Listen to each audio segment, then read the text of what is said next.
Continuemos la historia tan extraordinaria y desconocida para la mayoría de la gente hoy, de los albigenses, llamados también por sí mismos amigos de Dios o amigos de Jesús, o buenos hombres, o despreciablemente por sus enemigos como cátaros, adoradores del trasero de un gato. Y vamos a ver ahora su extensión en otros lugares de Europa y luego informaciones nuevas que se han estado descubriendo últimamente de su extensión. En Alemania, antes que en el sur de Francia, los amigos de Dios habían sido dramáticamente perseguidos desde comienzos del siglo XII. Muchos fueron a parar allí a la hoguera aún antes que se estableciesen los tribunales de la Inquisición. Fue allí donde por primera vez les pusieron el nombre difamatorio de cátaros. En Italia, los amigos de Dios pudieron continuar aún después que todos sus compañeros en la tribulación del papado romano en el sur de Francia habían perecido. Desde la época de Marcos, el lombardo, que fue en 1167 a la reunión cátara en San Félix, hasta mediados del siglo XIII, la constante lucha entre el Papa y el emperador en muchas ciudades italianas había creado un espacio civil en el que la herejía pudo sobrevivir y aún florecer. No bien el Papa se liberó del emperador, comenzó su obra cruel contra los amigos de Dios más cercanos a su sede. La bula de Inocencio IV en 1252 inició la masacre. Más de 200 predicadores ordenados, mal llamados perfectos, fueron quemados en Verona. Miles de dramas privados terminaron en la oscuridad de las mazmorras. Para fines de siglo, solo los más heroicos se atrevían a decir en voz alta que el mundo era malo o que estaba bajo el imperio del mal, Roma.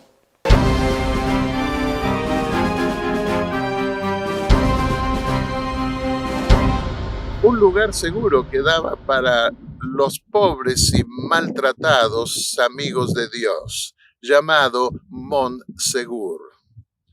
Durante los 30 años de las cruzadas albigenses, el respetado predicador de Toulouse, Guilabert de Castres, requirió a Raymond de Pereille hacer de su castillo un centro de la fe albigense. Raymond tenía varios amigos de Dios en su familia y estuvo de acuerdo en transformar todo su territorio en un refugio para el pueblo desposeído y perseguido por la intolerancia papal. Guilabert murió en una muy buena edad y fue sucedido en el liderazgo espiritual albigense por Bertrand Marty. Hasta 1240, Montsegur era el último formidable bastión de los amigos de Dios. Permanecía intocable después de 3 décadas de persecución inquisitorial en el Languedoc. Los predicadores albigenses iban allí sabiendo que iba a ser el lugar más difícil para tomar de parte de los cruzados. Ellos abandonaron el lugar más inseguro del valle y se dirigieron hacia ese lugar, hasta este santuario de protección. El castillo de Monsegur se encuentra sobre una roca de alrededor de 13.000 pies, unos 1.000 metros, poco más de 1.000 metros de altura. La base de la roca es tan amplia en su perímetro que hace prácticamente imposible sellarlo en un asedio militar. Siendo que el lugar es un lugar empinado, las máquinas medievales que se habían construido para asaltar esas ciudades eh, no podrían destruirlas fácilmente. Por esa razón, no se atrevían los cruzados a lanzar otra cruzada contra esa fortaleza. Desde lo alto de su habitación, Raymond podía ver muchos refugiados que venían, no solamente albigenses, sino también los famosos caballeros y aún los mercenarios que habían sido desposeídos por las cruzadas papales. Localizado en los Pirineos, era un lugar maravilloso que invitaba a la meditación de la palabra de Dios y sus obras. Aún hoy, qué lugar pacífico y majestuoso, la calma que produce cuando uno se encuentra allí, en ese lugar de protección, de refugio de los perseguidos albigenses. Lleva unos 45 minutos contemplar el precioso lugar que significa estar aquí arriba en esta fortaleza de Monsegur. Podemos imaginarnos lo que habrá sido para tanta gente perseguida venir a este lugar que se encontraba, por así decirlo, entre el cielo y la tierra. Aquí podían encontrar paz, podían encontrar comunión con Dios, podían soñar con la eternidad. Pero para los de la Iglesia Católica Romana, este lugar era la sinagoga de Satanás y no podía ser tolerado. En 1243, un cónclave católico en Béziers decidió que este lugar no podía permitírselo ya más, porque significaba un abierto desafío para la autoridad de la Iglesia Católica Romana y más particularmente para los papas de Roma. No importase el costo, el lugar debía ser destruido. Y en ese tiempo, cerca de 200 líderes espirituales de los amigos de Dios estaban en Monsegur. Para la fiesta de la Ascensión, en ese mismo año, el asedio de la fortaleza había sido completado con la llegada de caballeros y soldados que venían de diferentes religiones, de diferentes regiones. Ellos habían sido llamados por el rey francés Luis mediante Hugo de Arcis en Carcasona y por la iglesia.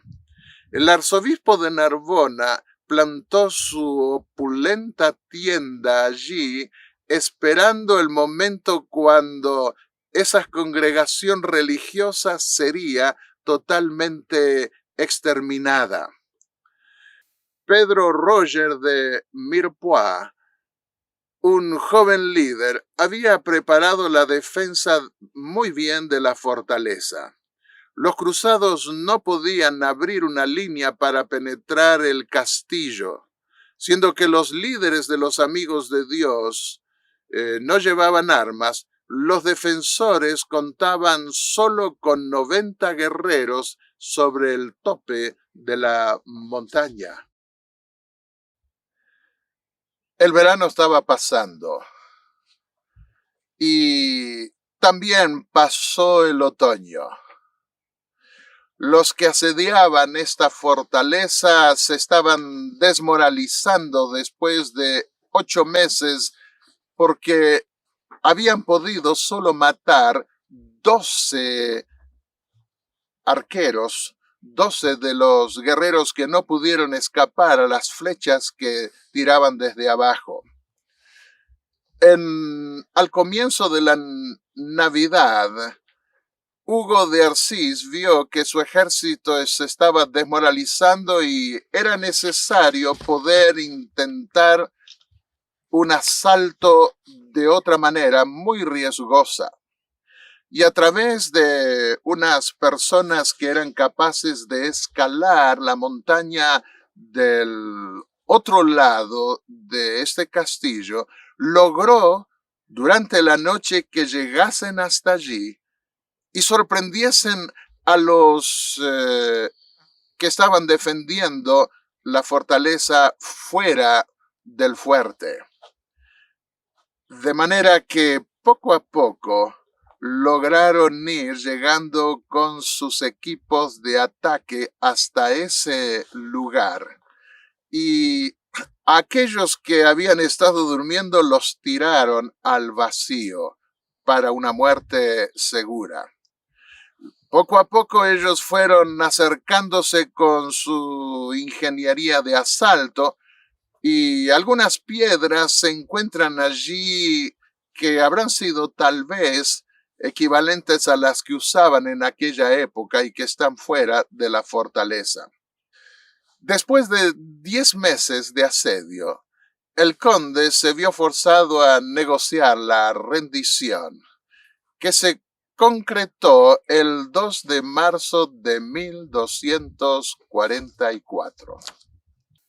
Este es el lugar dentro del castillo donde tantos amigos de Dios, amigos de Jesús o buenos hombres como buscaban serlo, buscaron refugio. Y en este lugar finalmente tuvieron que rendirse ante las fuerzas superiores de los cruzados. Después de 10 meses de asedio, el conde fue forzado a negociar la rendición, la que se concluyó el 2 de marzo de 1244. Se le dio a la gente 2 semanas para ser interrogada por la Inquisición o morir en las llamas de la justicia eclesiástica. Ninguno de los 200 amigos de Dios requirió del arzobispo alguna misericordia, quien exigía o que se retractaban o que se debían ser quemados en la hoguera. Esos fieles hijos de Dios distribuyeron sus escasas pertenencias entre sus parientes y vecinos, quienes les dieron la despedida con lágrimas. Probaron ser gente de palabra, honesta hasta el punto de no retractarse para escapar el peligro.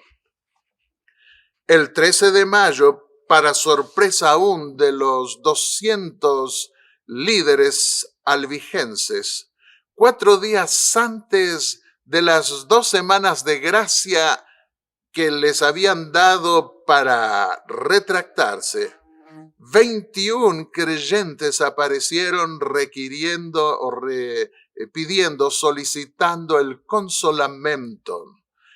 Esto es, la bendición pastoral antes de morir. Como lo reconoció en palabras emotivas el historiador O'Shea, este fue un testamento a la devoción inspirada por aquellos santos hombres y mujeres que predicaron y que convulsionaron toda una era. Este era un acto de desafío, solidaridad, bravura y finalmente fe. Vinieron de todos los niveles de la sociedad feudal. La esposa y la hija de Raymond de Pereire 4 caballeros, 5 soldados, 2 de ellos con sus esposas, un hombre de negocios, etc., se unieron a sus líderes espirituales para dejar a la humanidad un legado heroico de fe en Dios, sin preguntar por qué el Señor permitía tan tremenda inhumanidad. Una vez que expiraron las 2 semanas de gracia, los 221 inamovibles hijos de Dios caminaron hacia abajo de la roca del Peñón y fueron quemados juntos en un gran fuego preparado para ellos en su base. En pocos momentos el lugar llegó a transformarse en una especie de volcán, hasta que el humo se disipó llevado por el viento. La última congregación abierta de los hijos y también amigos de Dios se había ido con un tremendo testimonio de fe. Más de 60 años irían a pasar hasta que los últimos amigos de Dios que guardaban su fe secretamente fuesen encontrados y quemados en la hoguera. Pero la llama de su fe se fue realmente.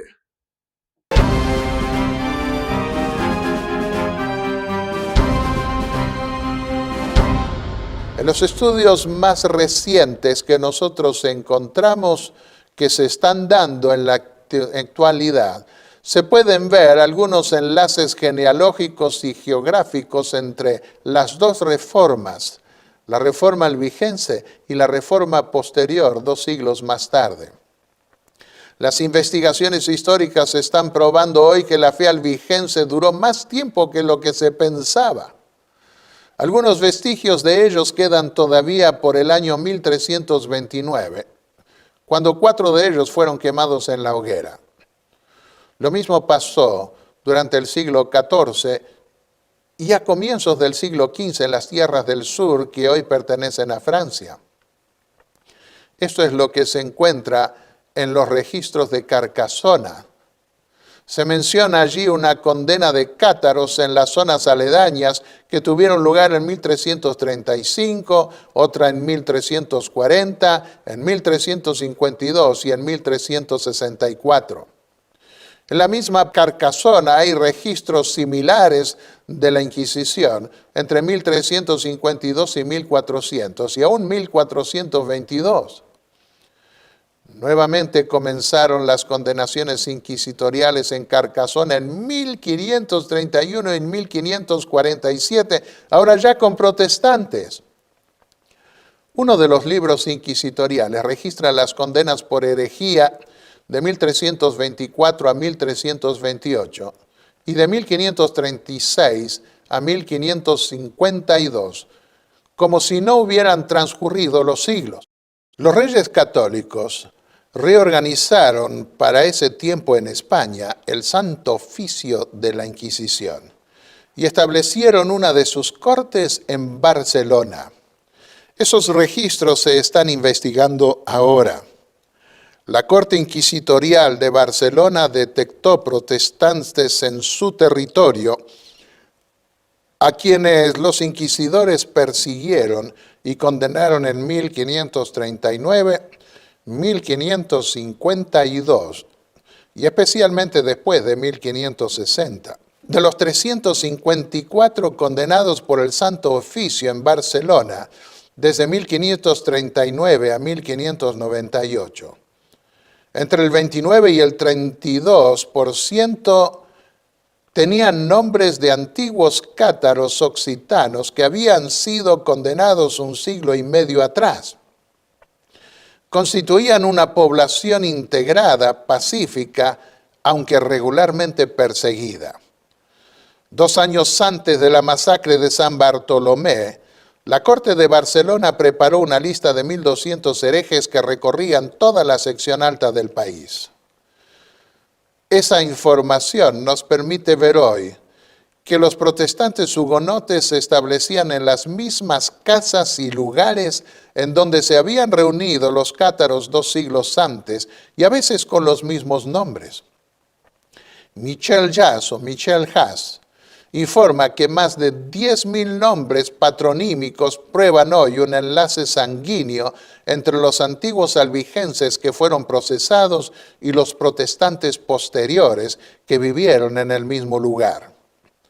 Esto nos permite ver que, aunque perseguidos permanentemente y muy debilitados, sobrevivió una fe subterránea ininterrumpida en todo el Languedoc.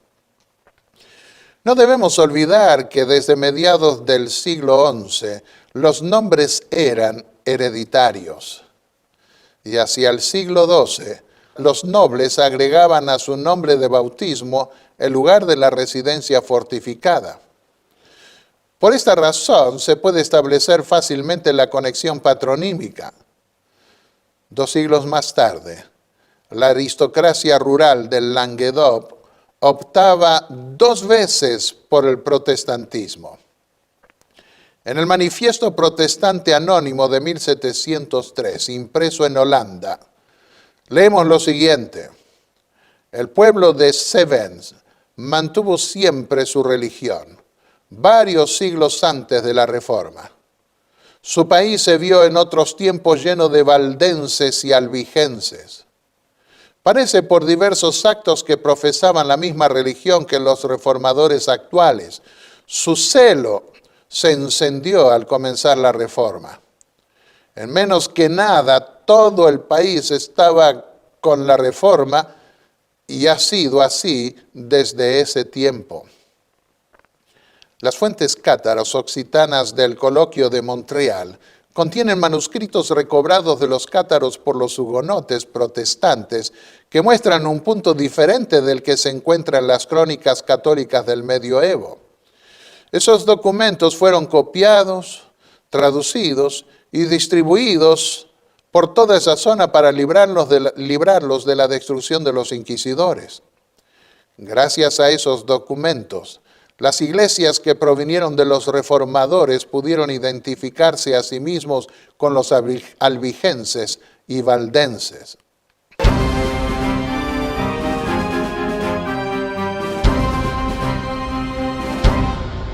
Se puede probar hoy otro hecho significativo.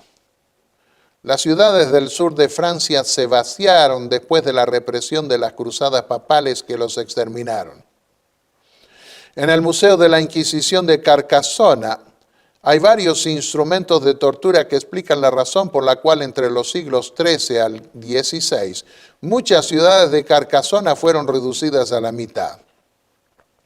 Hubo horrendas masacres que destruyeron poblaciones enteras, según lo que hemos ya visto, y los que podían escapar huían a otros países.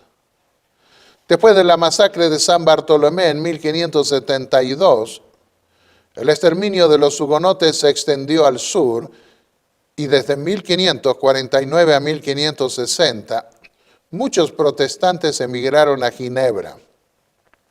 Entre 1600 y 1800 condenas contra los hugonotes se dieron entre mayo 24 y diciembre de 1562.